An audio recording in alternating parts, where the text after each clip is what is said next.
आज जीवन जीने के सूत्र सुन करके एक बहुत अच्छा सब्जेक्ट आया कि हमें शांति चाहिए। विनोद कुमार जी, अध्यक्ष जी, कोमल चंद जी, जब कभी जिंदगी में हैरान परेशान हो जाते हो, नुकसान या फायदे में जीवन जीते हो, कई घटना दुर्घटनाओं में जीवन जीते हो, तो एक शब्द मन में निकलता है, भगवान मुझे शांति चाहिए। क्या शांति घर में बैठ के मिल सकती है? शांति बाई में मिल सकती है? शांति तो आत्मा में उतरने के बाद मिलती है। और या फिर जीवन से विदा होने के बाद जो व्यक्ति जाता है तो लोग कहते हैं ओम शांति। पूरा इतिहास उठाकर देख लीजिए आप, किसी को भी मरने से पहले शांति नहीं मिलती। उन्हें मिलती है जो जीते जी भगवान शांतिनाथ की राह पर चल जाते हैं, बढ़ जाते हैं। आचार्य भगवान वही शांति का सब्जेक्ट आज हमें बता रहे हैं। वो कह रहे हैं शांति खुशियों से ज्यादा देर तक टिक नहीं पाती। शांति खुशियों की तरह ज्यादा देर टिक नहीं पाती। नरक में भी एक क्षण की शांति आती है, तीर्थंकर के जन्म के साथ, तीर्थंकर के निर्माण के साथ, तीर्थंकर के केवल ज्ञान के साथ। वहां भी क्षण भर की शांति नहीं है। क्या नहीं है? और जो तुम सोच रहे हो नीलेश बैठे बैठे कि मैंने बहुत बढ़िया मकान बना लिया, 2-3 वेयर हाउस का मालिक बन गया, अब मैं शांति से बैठूंगा, अब 3 काल में तुम शांति से नहीं बैठ सकते। इसलिए नहीं बैठ सकते, जिस प्रकार से व्यक्ति जब जन्म लेता है तो 2 टांग का होता है। कितने टांग के, कितने पैर होते हैं आपके? और शादी के बाद 4 पैर किसके होते हैं? लोकेश भाई, किसके होते हैं? और उसमें भी 2 साल के बाद एक बच्चा हो जाए तो फिर मकड़ी, और 2 साल के बाद हो जाए तो केकड़ा, और हो जाए 8-10 तो गिजाई। देख तो बारिश में निकलती है। तो ऐसी जिंदगी है तुम्हारी, कहां से तुम्हें शांति मिलेगी? विकल्प इतने रखे हो, संकल्प इतने रखे हो, कहां से शांति मिली? रात के भी सोते हो तो अगर मोबाइल बज जाए टें तो उठ करके देखना पड़ता है कहीं कुछ सामान तो नहीं आ गया, कहीं किसी का खबर तो नहीं आया, कोई घटना दुर्घटना तो नहीं। कहां मन में शांति है? आचार्य कहते हैं अगर शांति पाना चाहते हो तो लोक पीड़िता से दूर हो जाओ, यश ख्याति के इस बवंडर से दूर हो जाओ। बिल्कुल ऐसे एकांत में चले जाओ, ना तो तुम्हें कोई पहचानता हो, ना तुम्हें कोई जानता हो। बिल्कुल अकेले बैठे रहो, तब जाकर लगेगा कि एक क्षण की तुम्हें शांति है। मालूम है कितने बड़े बड़े अनुष्ठान होते हैं शांति के लिए? हवन, पूजा पाठ, धाराएं, अभिषेक, आहार, दान, मंदिर, कितनी सारी चीजें आप पुण्य की करते हो कि हमें एक क्षण के लिए शांति मिल जाए। और उसके बाद कभी जिंदगी में कोई काम शांति का करते ही नहीं। शादी भी करते तो कैसे? कार्ड छपवा कर, बैंड बजवा कर, डीजे में नाच कर, सुंदर सुंदर व्यवस्थाएं बनाकर, कहां शांति से आपने काम किया? बच्चे पैदा हुए तो मिठाई ढोल बजा रहे हो, शांति चाहिए हैं? उसके बाद बच्चों की शादी भी हो तो ढोल बजा रहे हो, पास हो जाओ तो ढोल बजा रहे हो, हार जाओ तो रो रहे हो। जीतना और हारना भी अशांति का कारण। सामदृष्टि होना चाहिए। भीड़ हो जाए तो ठीक और ना हो जाए तो ठीक। भगवान तीर्थंकर जब मोक्ष गए तो शांति का राह उन्होंने अपनाया, तभी तीर्थंकर मोक्ष गए। अगर आपके जैसे लोग वीरता का मार्ग अपनाते तो महानुभाव वो जीवन में इसी संसार में रहते, पार कभी नहीं हो पाते। आचार्य बता रहे हैं यहाँ पर शांति मन की पवित्रतम स्थिति है। क्या है? मन की पवित्र स्थिति है, पवित्र। भगवान कह रहे बिल्कुल प्योर चीज शांति मन की। इसलिए आचार्य कहते मन शांति मिलना मुश्किल है। क्या कह रहे भगवान? शांति मिलना मुश्किल है, शांति को अपनाना और उसको जीवन में अंग बनाना ये और भी मुश्किल है। क्या कह दिया? शांति तो मिल ही नहीं सकती, और अगर मिल भी गई तो इसको अपनाना और जीवन का अंग बनाना ये और टिपिकल है। आचार्य कह रहे हैं लेकिन शांति में व्यवहार करना ये सभी के लिए कठिन होता जा रहा है। अगर आपसे कहा जाए कि थोड़ी देर के लिए शांत हो जाओ, आप नहीं होगे ही नहीं। अगर आपसे मैं कह दूं कि 1 मिनट के लिए मौन धारण करो, तो आप 1 मिनट में 10 बार तो आंख खोल कर देख लोगे कि सब कर रहे कि मैं ही कर रहा हूं। अगल बगल क्या है, अरे ये कैसा कह रहा है, वो उधर कहाँ देख रहा है, कितना मन आपका चंचल है, कितने विचार आपके उथल पुथल हो रहे हैं। सोचिए 1 घंटा कैसे समय कर पाएंगे। जिस दिन मेडिटेशन का क्लास लगेगी सुबह 4 बजे, आप देखना पूरे कैमरे लगे होंगे, देखना आपकी उथल पुथल कैसे हो रहे होंगे। कोई झूम रहा होगा, कोई सो रहा होगा, वो एक ऐसा आँख खोल कर देखेगा क्या हो रहा है। ये मन की उछलता है, ये ढोंगियों की निशानी है, जिन्होंने धर्म का चोला उड़ा है लेकिन अंतरंग से बिल्कुल जीरो है, शून्य है। और जिनको करना होगा वो खुद ऐसे बैठेंगे बिल्कुल शांत, और उतरने के बाद जब 1 घंटे के बाद हम कहेंगे हाँ आंखें खोलो, तो आंख खोलो, महाराज जी बहुत अच्छा लगा। मैंने कहा सोचो 1 घंटे के लिए तुम बैठे, 1 घंटे में आधा घंटा तुमने सोचा, और आधे घंटे में तुमने 15 मिनट सिर्फ आसन लगाया, और 15 मिनट में भी थोड़ा सा 10-20 सेकंड के लिए तुम अपने आप से मिलने का प्रयास करें, तुम्हें इतना आनंद आ रहा है। अगर जीवन भर तुम सामायिक में रह गए तो कितना आनंद आएगा। इसलिए आचार्य कह रहे हैं यहाँ पर कि इस अशांत सागर में जब जब हमने हथियार उठाए, युद्ध के अंत में लोगों ने यही कहा कि भाई अब शांति से इस काम को निपटा लो। आचार्य कहते हैं युद्ध में, लड़ाई में, व्यवस्था में, क्रोध में जब भी कोई हारता है वो यही कहता है कि अब मुझे शांति का राह अपनाना है। क्या कहता है वो? शांति की राह अपनाना है, शांति की स्थापना करना है। शांति की वार्ता के लिए कई कई संस्थाएं बनती हैं। जब कभी समाज में लड़ाई झगड़ा हो जाए तो 5 पंच बैठाए जाते हैं कि तुम इन दोनों में शांति का वातावरण बना दो।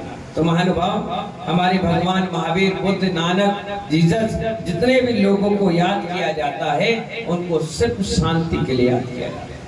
उन्होंने शांति का अपना मार्ग अपनाया, क्योंकि हमारे यहाँ पंचगणत भी होता है, तो उस पंचगणत में लास्ट दिन होता है विश्व शांति महायज्ञ। कौन सा यज्ञ? शांति, विश्व की शांति रहे। विधान होगा, पूजा होगी, पाठ होगी, यहाँ तक कि रोज पूजा करते हो उसमें शांति पाठ होता है। संपूज का नाम, प्रतिपाल का नाम, यतीन सामान तपोधना नाम, देश राष्ट्र पुरस्य राज्ञा, करो तो शांति भर। इतनी बड़ी शांति धारा भगवान के मस्तक पर रोज प्रतिदिन आप करते हो, वो भी किसके लिए?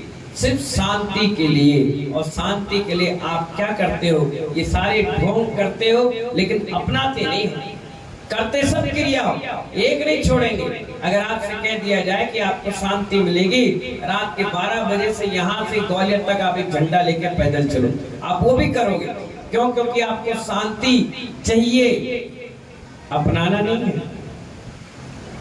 क्या कहा मैंने? शांति आपको चाहिए।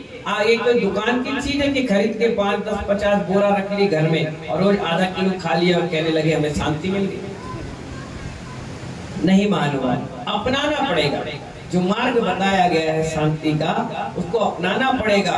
कोई तुम पर उपसर्ग करे, एक बार सहन करके देखो। कोई हंसी उड़ाए, एक बार शांत रहकर देखो। कोई तुम पर कुछ बोल जाए, चुपचाप रहकर देखो।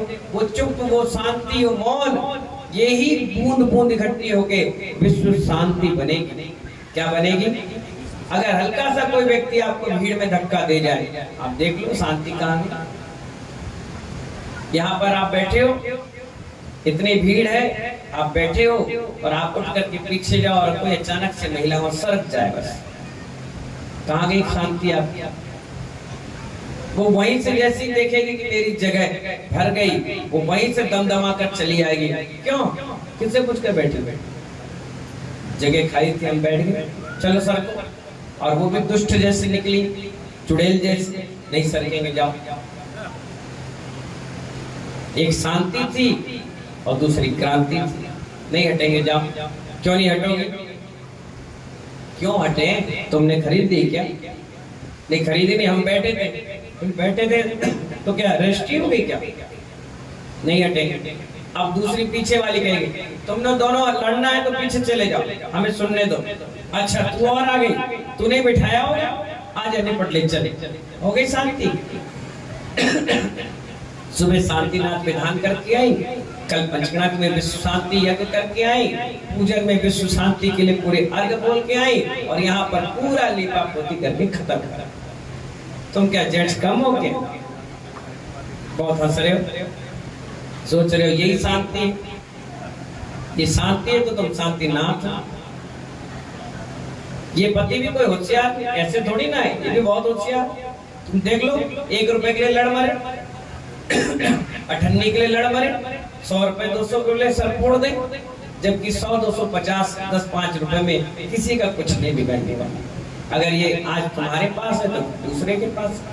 आचार्य कहते हैं हमारे बाप, शांति चाहिए है तो शांति के मार्ग को अपनाना पड़ेगा, बड़े शांति के साथ बैठना पड़ेगा। हम सोचते हैं कि जितना ज्यादा हल्ला करेंगे उतनी ज्यादा हमें शांति मिलेगी, कभी नहीं मिलेगी। सिकंदर भी चला था शांति की तलाश में, क्या मिला? कुछ नहीं मिला। एक बाबा जी के साथ उसकी वार्तालाप हुई, क्योंकि जब भारत की ओर बढ़ा तो उसको सैकड़ों संत मिले, बहुत संत मिले, क्योंकि एक भारत की ऐसी धरती है जिसमें तीर्थंकरों ने जन्म लिया और कहीं जन्म नहीं लिया।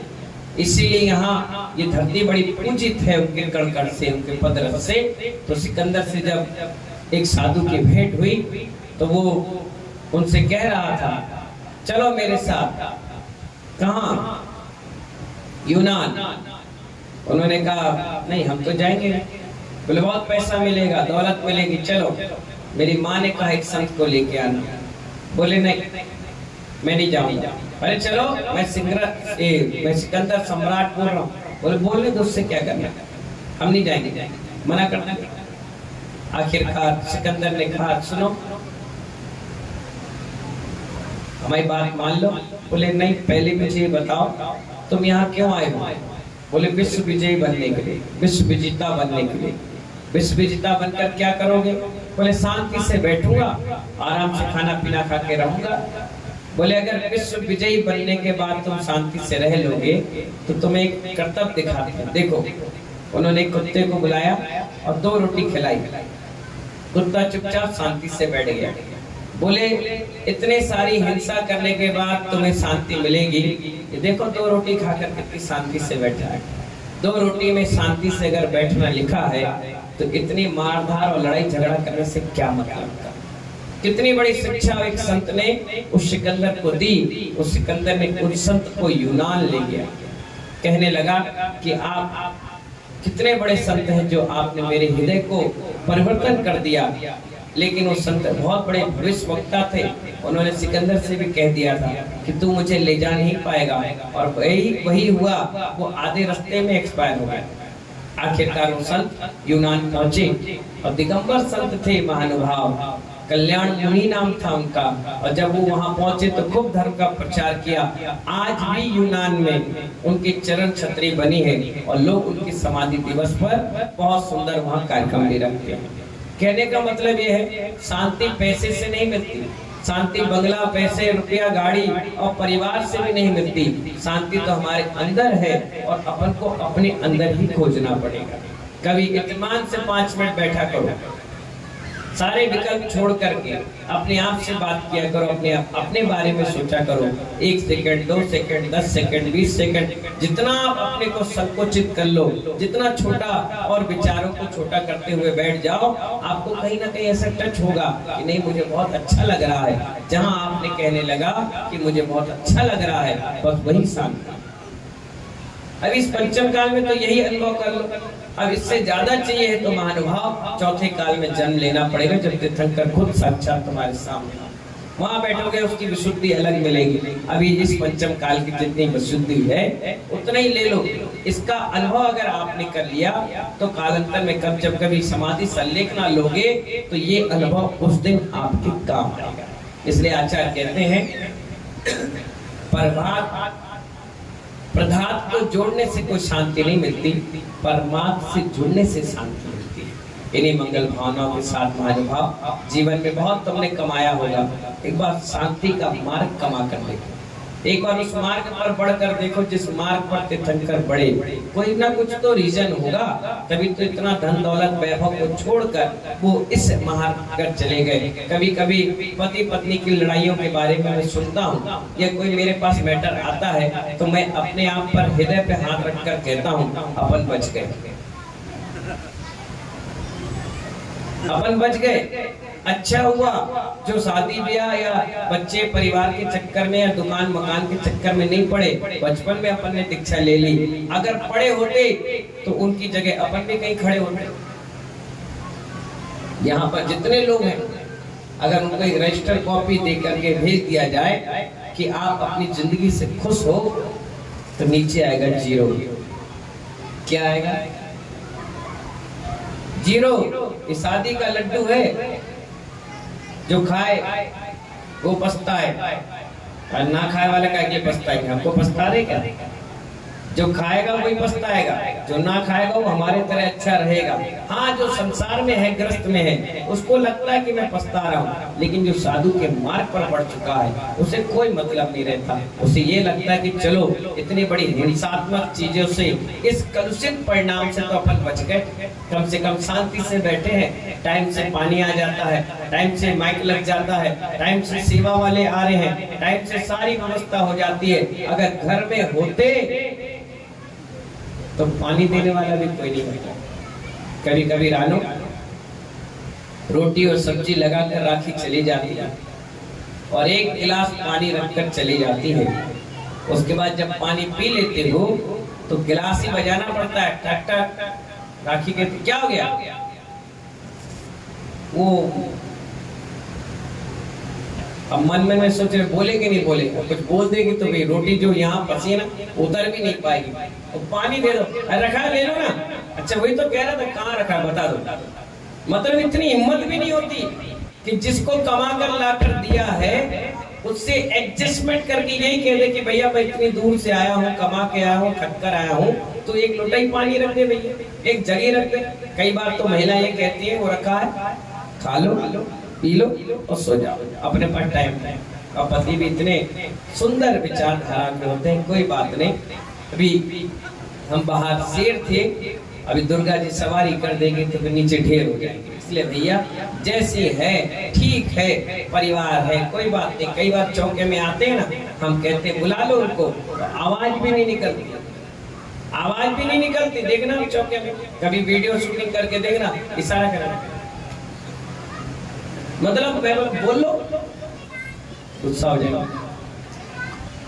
भैया अभी शांति है, भी जितनी अच्छी अच्छी है। तो ऐसी स्थिति बनी हुई है।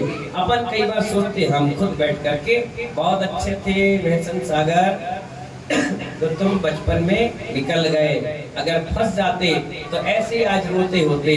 अरे कितने बनावटी चेहरे होते, ऐसे हंसते हैं। थोड़ी देर बाद बोले तुम्हारे चक्कर में महाराज के सामने हंस रहे थे, हमसे पूछो हम कैसे रोते बिलखते। अकेले नहीं जाते। अभी 4-5 लोग आए हमारे पास भोपाल, आराम से लड़के नई नई शादियां हुई थी, खूब बढ़िया घूमने फिरने गए, सब आए तो आकर के बैठे। मैंने और ठीक हो, परिवार कैसा है आपका? अरे महाराज जी खाए के परिवार की बात कर रहे हैं, बड़ी मुश्किल तो चंगुल छुड़ा के आए, 2-3 दिन शांति से। बताओ, सोचो, विचार करो, तुम्हारे पास रहकर उसको शांति नहीं मिल रही है, हमारे पास स्पेशल 400 किलोमीटर आया 2 दिन शांति से बैठने के लिए। कभी कभी विचार बनाओ, ट्रेन में जब जाते हो तो ट्रैवलिंग में कब मजा आता है? जब सामान ज्यादा हो तब, कि सामान कम होता है तब? है काली भाई, सामान जब कम होता है तब तो इतना अच्छा लगता है कि तुरंत चढ़ो तुरंत उतरो, फटाफट सीट मिल गई, बढ़िया। और उतने में सामान अगर बजटदार हो, यानी पत्नी मोटी तगड़ी हो और उसके साथ 2-3 बैग हो और बच्चे भी काली जैसे हो, बिल्कुल गोल मटोल। अब तो ये भैया चढ़ यार धक्का, जब तक 3 चढ़े और तुम पीछे दौड़ते रहे, रुको गाड़ी निकल गई, बस तेरी अच्छा हो गया, ट्रैवलिंग पूरी खराब हो गई। और अकेले जाओ तो कहीं भी लटक जाओ, कहीं भी बैठ जाओ, कोई खाने की चिंता नहीं, कोई पीने। अरे कई बार हमारे पास लोग अकेले आते हैं, बेचारे कमरे में डले रहते हैं चटाई में, और अगर पत्नी आती है तो फोन करते हैं, भैया कमरा है कि नहीं, और अटैच वाला है कि नहीं, अच्छा एसी भी है, अच्छा ठीक ठीक भैया हम लोग आ रहे हैं। आएंगे सबसे पहले कमरे में जाएंगे, पत्नी बच्चे सबको छोड़ के, फिर आकर बैठेंगे, अरे परिवार कहाँ है, हफ्ते भर परेशान हो गए महाराज, इसलिए लाते ही नहीं, अकेले आते। अगर हम कई बार पूछ रहे हैं और काली बेटे कैसे, बोले बोलना नहीं, ये कहना भाई कुंवारा, नहीं तो लोग देखेंगे नहीं हमें। इतने मतलब परेशान हो चुके हैं जिंदगी से लोग। इसलिए मैंने कहा हर व्यक्ति चाहता है कि हमें शांति मिल जाए, लेकिन शांति को अपनाना नहीं चाहता, उस लक्ष्य से भटक जाता है। 2 मिनट के लिए आएगा और फिर वही कचड़े में जाकर के मस्त हो जाएगा। उसको वही जिंदगी अच्छी लगती है, क्योंकि अनादि संबंध नहीं चाहता। तत्वार सूत्र में उमा स्वामी महाराज कह रहे हैं, ये अनादि के संबंध है, तुम भी कितनी कोशिश कर लो, तुम भी कितनी कोशिश कर लो, जब तक तुम्हारा ये संबंध चल रहा है तब तक ये बंद ही रहेगा। जिस दिन निर्बंध बनोगे उसी दिन मोक्ष जा पाओगे, जब तक कुछ नहीं हो सकता। इसलिए महानुभाव इस सब संसारिक विचारधाराओं से हटकर आधा घंटा, 1 घंटा, 10 मिनट, 5 मिनट, 1 सेकंड, 2 सेकंड अपने चिंतन में उतरो। कभी कभी बैठकर चिंतन करो कि मेरा जन्म किस लिए हुआ, मैं क्यों आया, मेरा लक्ष्य क्या है, क्या यही रुपया पैसा, बाल बच्चे, परिवार, बंगला, गाड़ी, यही मंडी, यही मंदिर, यही सब कुछ करने के लिए हुआ क्या? नहीं, इससे हट करके भी कुछ करना है। कभी कभी कोई मरे तो शरीर को देखो कि इसने ले क्या गया, क्या ले गया। अभी नागपुर में एक व्यक्ति चला गया, कैसे करके गया, कल भैया एक वीडियो दिखा रहा था शाम के परसों कि आदमी आया और बढ़िया अभिषेक किया, शांति धारा की, और जैसे उसने भगवान उठाया उसने बकायदा पैर भी पड़ा, और पैर पड़े पड़े पड़े अचानक धाप से गिर गया। अब बताओ उस व्यक्ति ने अपने साथ क्या देखा। जो कपड़े खड़े मंदिर में टांगे थे ना, वो तक रह गए, जो माला पहनी थी, जो घड़ी, मोबाइल सब छोड़ गया, ले क्या गया। जिस शरीर में उसने 40, 50, 60 साल जीवन जिया, वो शरीर भी वहीं छोड़कर चला गया। क्या ले गया, क्या जिंदगी है आपकी। और इंसान तो चलो ठीक है, जानवर तो चलो ठीक है, उसको लोग खरीद के ले भी जाते हैं। तुम्हारा ये डेड बॉडी को तुम घर में भी नहीं रखता, 2 मिनट नहीं रखेंगे, 2 मिनट जैसी सांस रुकी वैसे ही कहा जाएगा जल्दी यहाँ से ले जाओ, तुरंत। अगर कोई चिपका चिपकी करके रोने भी लग जाएगा तो जबरन तुम्हें खींच के बाहर कर दिया जाएगा, बांधेंगे और सीधे मरघटा में जाकर ओम नमः सिद्धेभ्य काम खत्म कर देंगे। एक क्षण के लिए भी लाश को रोकेंगे नहीं। अगर रात के 10-11 बजे डेड बॉडी पड़ी है तो लोग बाग जागरण करते हैं, कहीं उठकर बैठ ना जाए। कितनी भयानक स्थिति है संसार की। कभी कभी सोचो, मृत्यु के बारे में चिंतन करो कि हम लोग कौन है, क्या कर रहे हैं, क्या जिंदगी लगी रखी है, दिन भर वही चीजें। नहीं, इससे थोड़ा हटिए, अलग हट करके सोच विचार बनाइए कि नहीं, मेरा लक्ष्य काय क्या है, मैं क्यों बना हूँ, मैं क्यों जन्म लिया हूँ, काय के लिए लिया हूँ। कभी कभी विचार को बनाए और चिंतन करें, तभी ये शांति अपनाने से मिलेगी, कहने से, डमरू बजाने से नहीं मिलेगी। इसलिए शांति का मार्ग अपनाइए। जब तक के लिए जय बोले शांतिनाथ भगवान की जय।